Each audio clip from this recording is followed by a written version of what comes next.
After I've finished recording a rough piece of narration, like a chapter of one of my books, I like to add some effects so that it sounds good, which enables me to better analyze it for editing. On that subject, I should mention that when you record a book for ACX, you should only record one chapter per Audacity file. Before doing anything to your audio, first save it as a separate file, with a title indicating that it is a rough draft. That way, if you make any edits you're unhappy with, you can always go back and redo them. To save the Audacity file itself, click File, Save Project, and Save Project As. A warning will pop up, informing you that you are saving an Audacity file, not a sound file. Click OK. Find the folder you want to save it in, give it a suitable title, and click Save.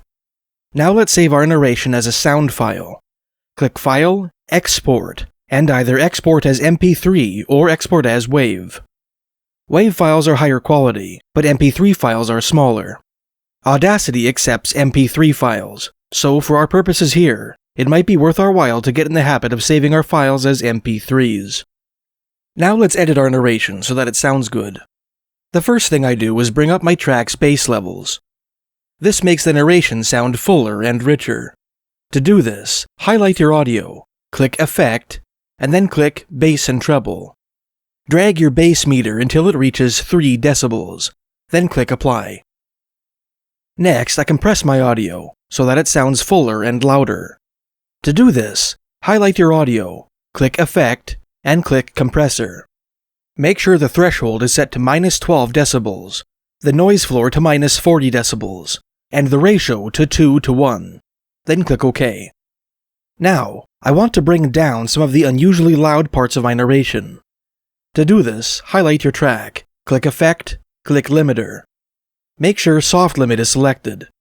Set the limit to -3.5 decibels, and click OK. Now I want to make things loud again, so that I really have a good handle on what I'm editing. To do this, I'm just going to compress my file a second time. Highlight your track and click Effect, Compressor, and OK. If you haven't already taken out your background noise, as I explained how to do in the previous video, this is a good time to do it. Find a section of your track without any speaking. Highlight it. Click Effect, Noise Reduction, and Get Noise Profile. Now highlight your entire track, click Effect, Noise Reduction, and click OK. Now it's time to edit your track. Listen to your track section by section, and remove any mistakes by highlighting them and pressing the Delete key. To zoom in to allow for finer editing work, click View, Zoom, and Zoom In. Of course, to zoom out again, just click View, Zoom, and Zoom Out. If you want to increase the space between words and sentences, click in the middle of the dead space you want to lengthen, click Edit, Clip Boundaries, and Split. This splits your audio track into 2. Now select the Time Shift tool at the top.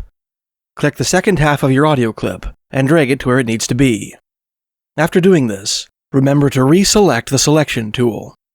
Go throughout your chapter, and edit it until you're happy with it. When you have polished your track to your satisfaction, click File, Export, and export as MP3.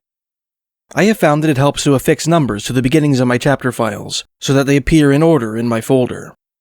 In the previous video of this series, I said that we would spend this video making our track compliant with ACX's specifications. I lied. We will do that in the next video.